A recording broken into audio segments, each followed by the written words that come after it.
What is considered a genre-defining piece in cinema? Looking throughout, it's safe to say there are films which stand out in each genre as being emblematic of the way those films are supposed to be, an idea or an ideal that they are compared to as the way things are supposed to be done. Looking at some so-called genre-defining films, we can begin to extract what makes these pieces genre-defining, what makes them stand out as being emblematic of the way that each genre is supposed to be. When looking at action adventure, we look at The Matrix in 1999, Free your mind. introducing bullet time effects and intricate action sequences, raising the bar for these types of films. We can look at Mad Max 2 in 1981, The man we called Max. setting a new standard for high-octane action and a post-apocalyptic world building, and Die Hard, Yippee-ki-yay, motherfucker. with an iconic hero, explosive action sequences, and memorable villain.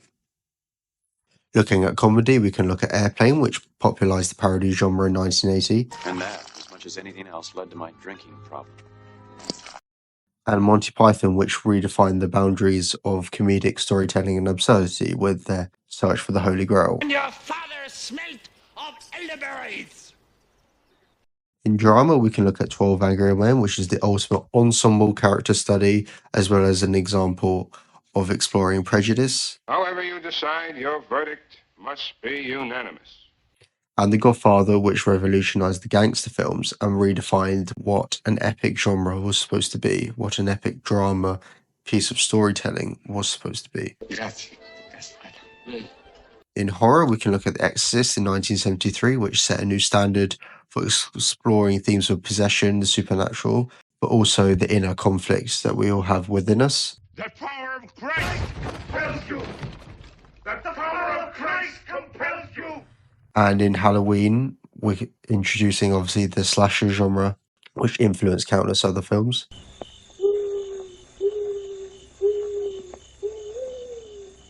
Romance, we can look at Casablanca, which is the classic love, sacrifice, and loyalty. Maybe not today, maybe not tomorrow, but soon and for the rest of your life.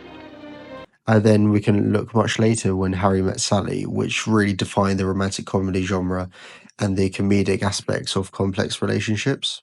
Harry came over last I went night. over to South. We're looking at science fiction, we can look at Blade Runner, which, visually stunning and philosophically complex. I was quitting when I come in here, Brian.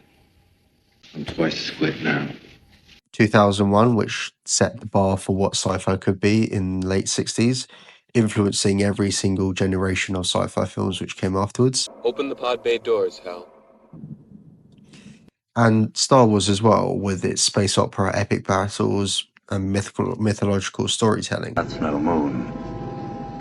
We can look at Rear Window in the 50s, individualistic thriller piece looking at specifically one character and his journey in obsession. Second floor at the rear.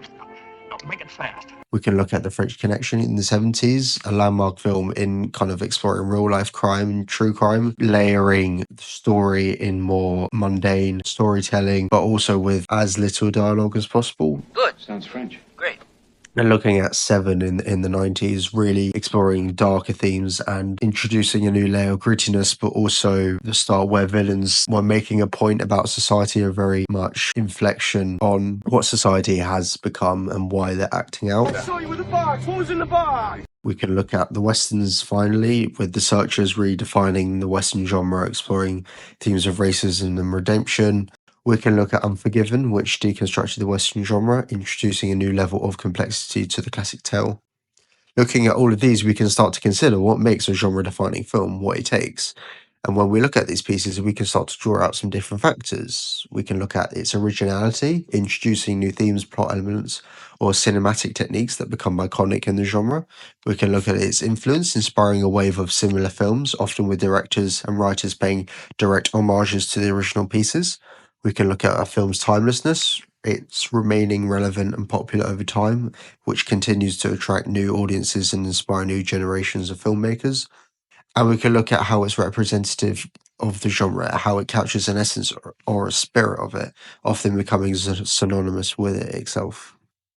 If we wanted to get a little bit more specific, we can look at the setting, the environment in which the story takes place, including a time and geographic location. We can look at certain themes or topics that Those genres often explore the central idea or message that can help to define the genre. We can look at the mood, the overall atmosphere or tone of the film can be as important in determining what genre it is. We can look at the target audience. The intended audience for the film can also heavily influence its genre and what the film is made for, who it's made for. We can look at the budget and the type of production. The production and budget value of a film can also impact the genre. Obviously, a low budget film is more likely to be associated with horror or indie dramas, with high budget films far more likely to be action or science fiction. We can look at its style. The visual narrative style of the film can be extremely important in defining the genre. Often, film noir is characterized by its use of shadows, lighting, and weird camera angles to create dark and moody atmospheres. We can look at the characterization. The types of characters that appear in each film can help to define a genre. For example, a Western film often features a rugged, individualistic hero, whilst a romantic comedy may feature a more witty and charming protagonist. Furthermore, we can look at the plot. The way the narrative is structured can be an extremely important factor in determining the genre. For example, a mystery film often has twists, turns, while a romantic drama may focus more on the emotional beats of the characters involved. And when considering all of these factors, I want to turn your attention to a lesser known but as important genre defining piece in All the President's Men. All the President's Men was released in 1976, directed by Andrzej Bakula, with the screenplay by William Goldman, based on the book of the same name by Carl Bernstein and Bob Woodward, though the final script bear little resemblance to William Goldman's initial script. Starring Robert Redford and Dustin Hoffman in the lead roles as Carl Bernstein and Bob Woodward. Starring also Jack Warden, Martin Balsam, Hal Holbrook, and Jason Robards. Winning 4 Academy Awards, including Best Supporting Actor for Jason Robards. The film follows the two Washington Post reporters, Bob Woodward, played by Robert Redford, and Carl Bernstein, played by Dustin Hoffman, as they investigate a break-in into the Democratic National Committee headquarters at the Watergate complex in June 1972. As they dig deeper, they uncover a web of deceit and corruption that reaches the highest levels of the Nixon administration. With the help of a mysterious source, the reporters face intense pressure and threats from government officials about their own newspaper's management to drop the story. Despite these obstacles, Woodward and Bernstein persevere, eventually revealing the scandal to the public and contributing to Nixon's resignation in August 1974. Why is this film particularly genre-defining? Well, first, it introduced kind of the docudrama. It is a pioneering example of this type of film, a genre that blends fact-based storytelling with dramatic elements. The film's success established the docudrama as a viable and impactful cinematic format, influencing many subsequent films and TV shows. It introduced the journalistic thriller. The movie's focus on investigative journalism and its suspenseful portrayal of Woodward and Bernstein's pursuit of the truth created a new subgenre, the journalistic thriller. This blend of investigative reporting and thriller elements have been emulated in numerous films and TV series such as The Insider, Spotlight, and other TV shows such as House of Cards. Real-life inspiration, the film's use of real-life events and figures, including the Watergate scandal and the characters themselves of Woodward and Bernstein, added to its authenticity and its impact. This approach has been adopted by many other films and TV shows, including The Social Network, The Imitation Game, and I said The House of Cards. Its low-key style, director Alan J. Bakula's understated, realistic approach to storytelling, characterized by his focus on dialogue and character development, has been influential in shaping the tone and the style of many subsequent films and TV shows. And finally, its influence on investigative journalism, its portrayal of this as a vital component of a free press has inspired many journalists and encouraged a new generation of investigative reporters. The movie's impact can be seen in the work of journalists like Seymour Hersh, Glenn Greenwald, and Laurie Poitras, who have all been influenced by the film's depiction of investigative journalism.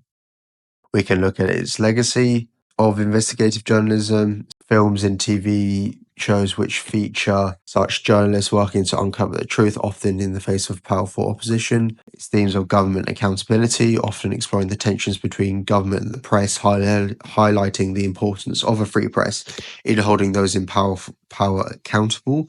It also often looks at the personal cost. The pursuit of truth can come at great personal cost, as seen in the characters of Woodward and Bernstein in All the President's Men and the journalists in Spotlight and the Post. Often accompanied by moral complexities, these stories often explore the moral muddiness of investigative reporting, highlighting the difficult choices and trade-offs that journalists must take in the pursuit of the truth. We can look at everything that followed in its wake. We can look at specific examples, such as The Insider in 1999, directed by Michael Mann, which tells the story of Jeffrey Wiggin, the whistleblower who exposes the tobacco industry. Like All the President's Men, it features a journalist working to uncover the truth and explores the complexities of investigative reporting. We can look at Spotlight in 2015, directed by Tom McCarthy, following a team of investigative journalists at the Boston Globe as they uncover the Catholic Church's cover-up of child abuse. Like All the President's Men, it highlights the importance of investigative journalism and holding such powerful institutions accountable. And we can look at The Post in 2017, which is considered a direct prequel to All the President's Men, directed by Steven Spielberg. The film tells the story of the Washington Post just prior to All the President's Men in its decision to publish the Pentagon Papers, which were secret studies about the Vietnam War, which the government was holding back so that they could keep the war going. Like All the President's Men, explores the tensions between the government and the press and the importance of a free press in a democratic society. We can look at TV shows which are less directly influenced but share similar themes. Looking at House of Cards, it definitely in the first season features an investigative journalist who becomes embroiled in a political scandal. The Newsroom definitely follows the similar themes, team of journalists as they navigate the challenges of modern news reporting, the tension between the press and powerful institutions. We can look at Sharp Objects. Similarly, it explores the complexities of investigative reporting and the personal costs of pursuing the truth. Furthermore, we can look at documentaries which further highlight such themes that we talked about. The Fog of War in 2003 on McNamara himself, exploring the complexities of government decision-making and the importance of accountability. The Act of Killing in 2012, exploring the darker side of human nature and the importance of holding individuals accountable. And Citizenfour in 2014, a whistleblower who exposed the NSA surveillance program, highlights the importance of investigative reporting and the tensions between the government and the press. As such, you can see how many films, TV shows, documentaries have been inspired by this film. Further still, we can look at specific shots. The parking garage shot. This is the scene in All the President's Men in which Bob Woodward goes to meet his source, which has been homaged in several films and TV shows, including The Inside and House of Cards, as I mentioned. The shot of the two characters meeting in a dimly lit car park has become an iconic image, as well as the phrase "follow the money," Supposedly he's got a lawyer with $25,000 in a brown paper bag. Follow the money. which was first introduced in this film, which has since been replicated in nearly every film where an investigator is reporting on government corruption. They always tell them to follow the money. The classic typewriter shot, which is in All the President's Men, in which Woodward and Bernstein are typing away on their typewriters, has been homaged in several films and TV shows, including Spotlight and The Post. The shot of the journalist typing away on the computers or the typewriters has become the defining symbol of investigative journalism, as well as the classic newspaper headline shot, in which the shot of the newspaper headlines become the symbol of the power of the press to hold those accountable.